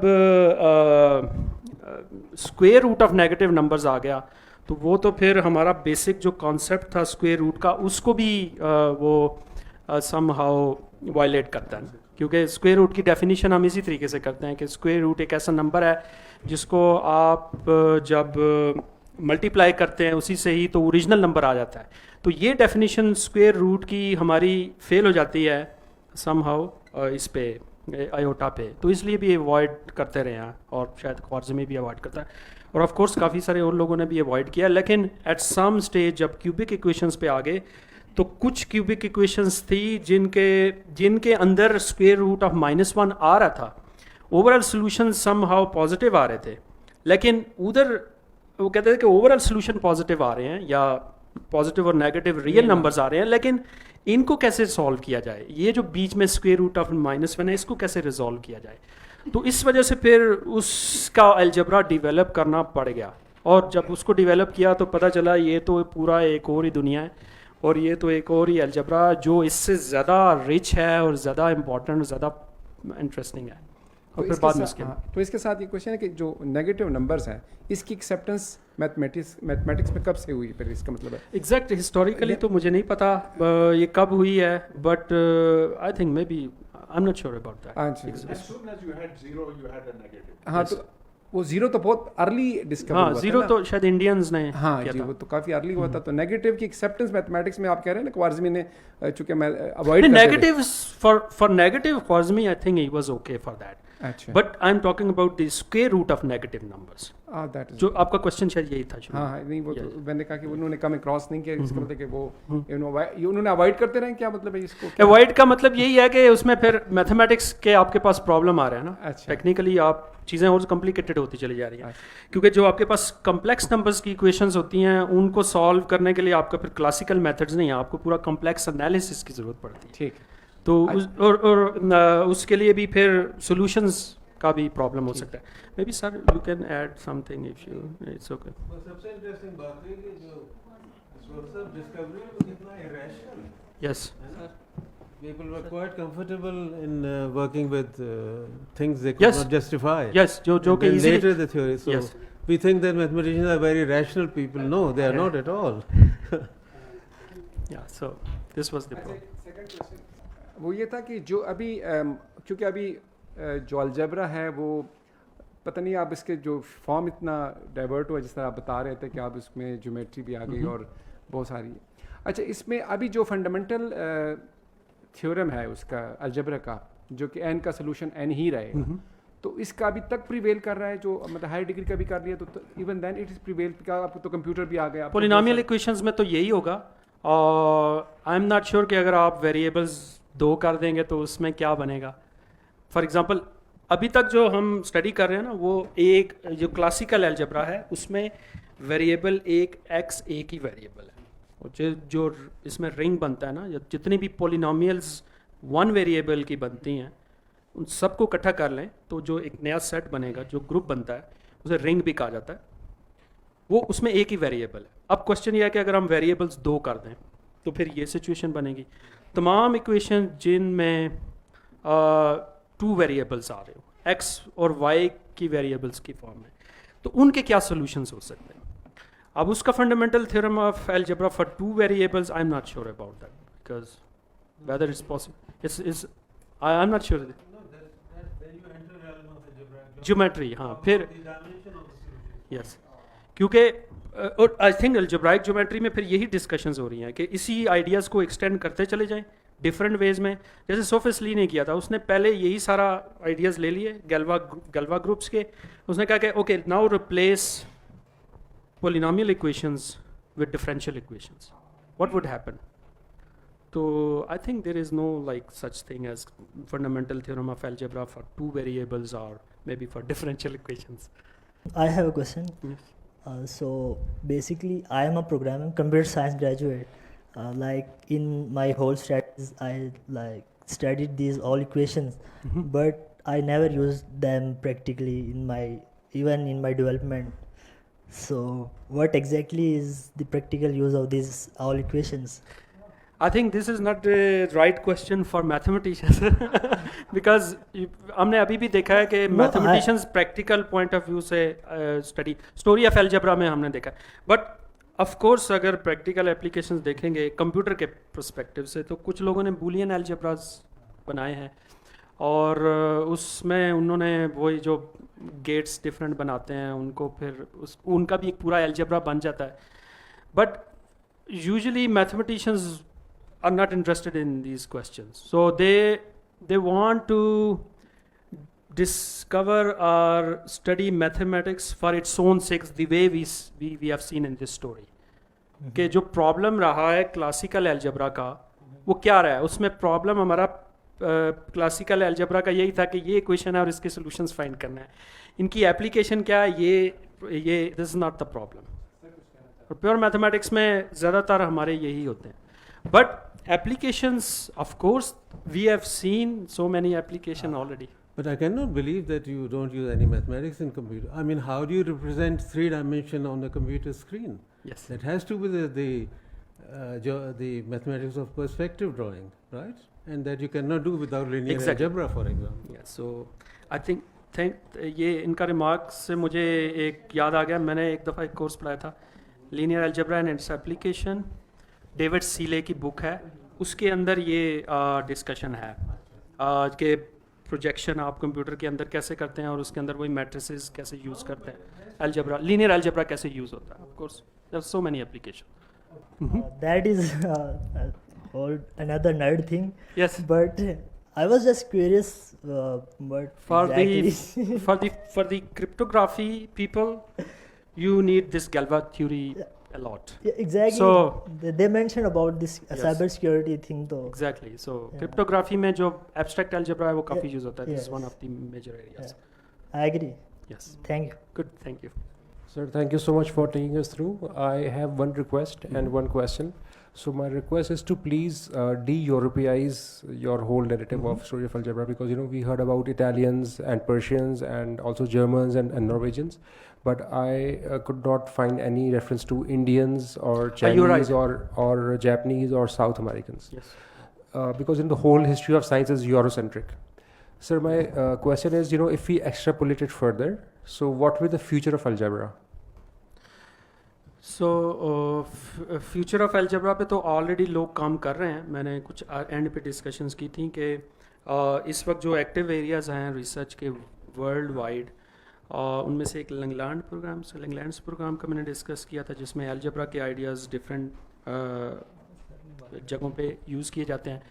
अलजेब्राइक ज्योमेट्री बहुत एक्टिव फील्ड है, उसके लिए आपको नए अलजेब्रास चाहिए होते हैं और उन अलजेब्रास को फिर आप वही ज्योमेट्री के प्रॉब्लम से सॉल्व करते हैं और सॉल्यूशंस फाइंड करते हैं. तो अलजेब्राइक ज्योमेट्री ऑलरेडी एक एक्टिव एरिया है.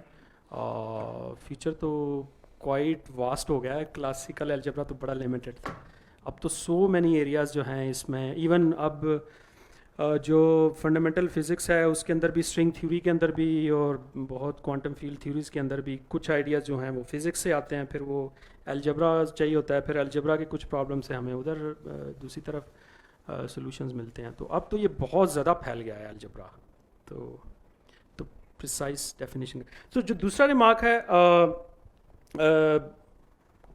To some extend of course you are right, history के अंदर of course sometimes we become biased. This is how it works. I mean,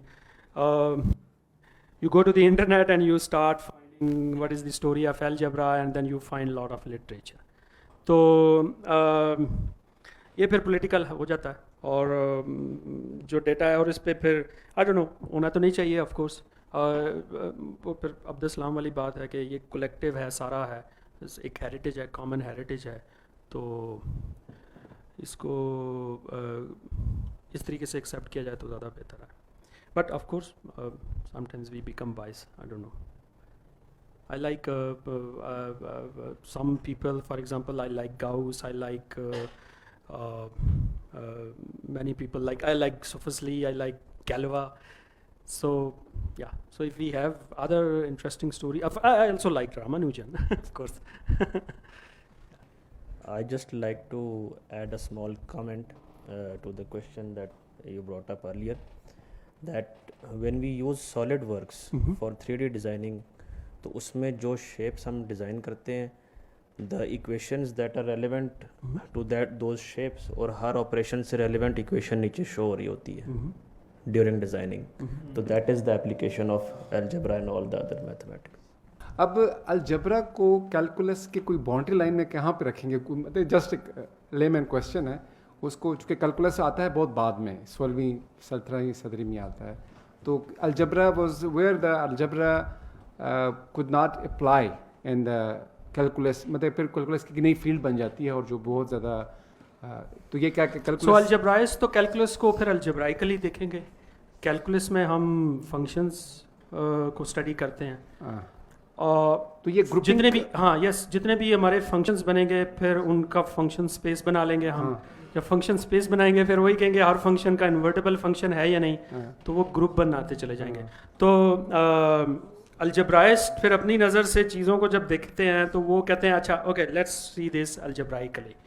तो उनको ये मेथड ज़्यादा बेहतर लगता है और ज़्यादा जनरल लगता है, और कैलकुलस को वो फिर अलजेब्राइकली भी देख सकते हैं. पूरी एक उसमें फिर आगे एनालिसिस है, रियल एनालिसिस है, कॉम्प्लेक्स एनालिसिस है. तो जो डिफरेंट सब्जेक्ट्स हमें पढ़ाए जाते हैं मास्टर्स लेवल पे, उनमें तो हमें फिर अगर आप अलजेब्राइकली स्ट्रॉन्ग हैं तो फिर आप सारे को कनेक्शंस देखना शुरू कर देंगे.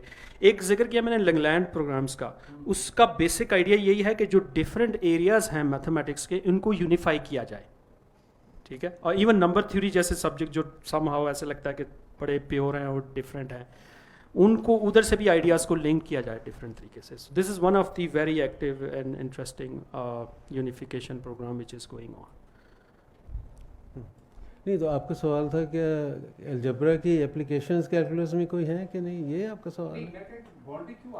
नहीं, बाउंड्री नहीं है कैलकुलस में. जब आप मैक्सिमा मिनिमा के प्रॉब्लम पे जाते हैं ना, functions of more than one variable, तो फिर आपको बहुत ज़्यादा अलजेब्रा इस्तेमाल करना. नहीं, linear algebra, theory of quadratic forms, maxima minima के लिए. जी, अलजेब्राइकली देख रहे होते हैं. न्यूटन तो ही सामने आया. Yes exactly. सो ये सारे प्रॉब्लम्स फिर मैथमेटिकल ही अलजेब्राइकली आप इनको स्टडी कर सकते हैं. इसलिए समहाउ जो मॉडर्न मैथमेटिक्स है वो या तो सेट थ्योरेटिक है, और फिर सेट थ्योरेटिक होने के बाद फिर उसके ऊपर अलजेब्राइक थ्योरेटिक है. सो ये अप्रोच ज़्यादा जनरल और एब्स्ट्रैक्ट है. अगर हम इस अप्रोच से चलें तो कैलकुलस को समझा जा सकता है इजीली, या रीडिफाइन किया जा सकता है in terms of algebra, groups and other structures. मेरा क्वेश्चन ये है कि what are the implementations of sequences and patterns on algebra? हमने एक सीक्वेंस देखा, Fibonacci sequence and a Pascal's triangle. हाँ, उसके अंदर तो देखा है अलजेब्रा का. But what are the implementations? How can they be used in algebra? They are part of algebras. So algebras के अंदर हम ये सारे patterns use करते हैं. They are part of algebras. But how exactly? Mathematically.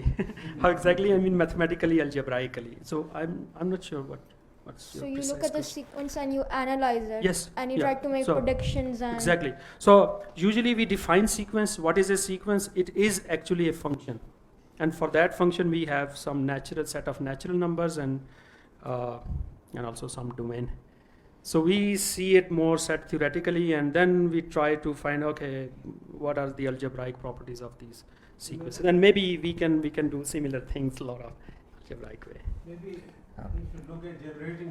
या अच्छा, यस जी ये इसमें ओके लेकिन ये सवाल कि ज्योमेट्री ज़्यादा कारआमद है कि अलजेब्रा, देखिए हर चीज़ हम सेट थ्योरेटिक तरीके से तो कर सकते हैं। डिफरेंशिएशन इंटीग्रेशन अगर आप उस ज़रिए से शुरू करें तो बिल्कुल मुमकिन है, और एनालिसिस और फिर कॉम्प्लेक्स एनालिसिस जैसा कि आपने कहा, तो उसमें आपकी उड़ान बहुत ऊंची हो सकती है। रीमान इंटीग्रल क्या, आप फिर लिबेग इंटीग्रल पर जाएंगे, मेजर थियरी पर जाएंगे, लेकिन ये आइडिया कहाँ से आया? आइडिया तो बहुत पुराना है, आर्किमिडीज का है कि how do you find an area, how do you find the area under curve. आप उसके हिस्से करते चले जाएं, हर टुकड़े को आप जोड़ते चले जाएं, उनकी जमा लें तो फिर आपको एरिया मिलता। तो that was the beginning of integral calculus. Differential calculus में आप एक कर्व खींचते हैं और फिर उसका ग्रेडियंट कहीं कम है कहीं ज़्यादा है, तो आइडिया तो ज्योमेट्री से आता है, लेकिन उसकी रिगरस इम्प्लीमेंटेशन फिर एनालिसिस से। तो दोनों साथ साथ चलते हैं। That gives you the idea, this gives you the way to treat it rigorously mathematically. एक और मिसाल टोपोलॉजी की। Topology we get by looking at different shapes. आपने मोड़ा तोड़ा मगर वो चीज़ वैसी ही रही, मगर जब आप इसको एक फॉर्मल बेसिस देते हैं फिर आप ज़बानी और इस्तेमाल करते हैं, दोनों चीज़ें साथ साथ चलती हैं। और टोपोलॉजी के अंदर भी जो अलजेब्राइक टोपोलॉजी है उसके अंदर भी हम ये सारे आइडियाज़ यूज़ करते हैं अलजेब्रा के। ग्रुप थ्योरी वहाँ पे भी आ जाती है। So you showed a solution for a linear equation, then a quadratic equation, then a cubic equation, so on and so forth. So जो solutions आपने दिखाए थे, can they be compressed into one single equation? एक equation का तो एक particular general solution ही होगा ना, अप टू 4 डिग्री। तो आप ये चाह रहे हैं कि 4 डिग्री से हमें उधर So I'm asking कि जो भी solution के साथ linear का, quadratic का, cubic का, right? So वो 4 solutions थे, 4 different kinds of equations के, right? एक गिवन इक्वेशन जो 4 डिग्री की है उसके 4 सॉल्यूशंस होंगे। Okay, fair enough, right? Okay. But then there are 4 formulas for 4 different degrees of equations. You are right. Yes. So I'm asking, is there a simplification possible where you can have one formula which you can apply to any of these 4? You do, if you have the solution for 4, then you just put A equal to B equal to C equal to 0. Particular cases में, yes. तो वो then becomes a particular cases में जो coefficients हैं उनकी values change करने से आप लोअर लेवल पे आ जाएंगे। Yes, it's possible. Yes yes, so leading coefficients, yes you are right, yes. So और आई थिंक फिर उसी बेसिस पे शायद सॉल्यूशंस में भी ये सब कुछ किया जा सकता। So I think in general The formula for the 4th degree of solution, if you do those, Mendeleev zeros, would then suffice for the linear and quadratic? I'm not sure about that because 4 degree equations के 4 solutions हैं और 3 degree के 3 solutions हैं। ऐसा तो नहीं हो सकता कि 4 वाले इसके चौथा जो सॉल्यूशन है वो इसका भी सॉल्यूशन बन जाए 3rd डिग्री का। This is not possible I think. So 4 degree equation के 4 सॉल्यूशंस हैं, क्वाड्रेटिक के 2 सॉल्यूशंस हैं मैक्सिमम। तो वो जो 2 हैं एक्स्ट्रा वो इधर नहीं आ सकते। This is the case. So in general, I think it's not possible. But particular cases में coefficients को different changes करना। सर मेरे लिए ये बड़ा इंटरेस्टिंग है कि 4th डिग्री तक जो है हमारे सॉल्यूशंस आते हैं and suddenly at the 5th degree वो we are unable to, and how something like this would be proved. Obviously a formal proof would be too long for a session like this, but if could a sketch of a proof or some basic understanding कि इस तरह का impossibility theorem कैसे proof हो सकता है theoretically, मेरे लिए ये बड़ा interesting है। Yes, you are right. You are right. This was very fascinating in some way.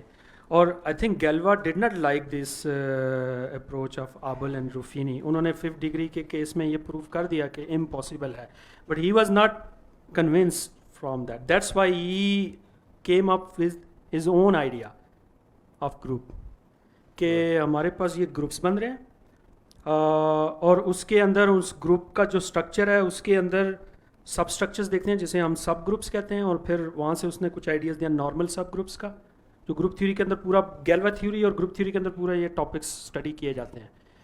एक इक्वेशन दी जाती है 5th डिग्री इक्वेशंस, फिर उसके पॉसिबल सब ग्रुप्स फाइंड किए जाते हैं, फिर उनमें से कुछ सब ग्रुप्स आते हैं जिन्हें हम नॉर्मल सब ग्रुप्स कहते हैं, और उसके अंदर फर्दर स्ट्रक्चर्स होते हैं जिन्हें हम सिंपल ग्रुप्स कहते हैं। सिंपल ग्रुप्स वो होते हैं जिनका कोई फर्दर नॉर्मल सब ग्रुप नहीं होता। तो इन जनरल स्टेटमेंट ये है कि जो सिंपल ग्रुप्स हैं जो इवन परमुटेशन से बनते हैं, एक थ्योरम है ग्रुप थ्योरी का कि a simple group A n is या the alternating group A n is simple for n greater than or equal to 5।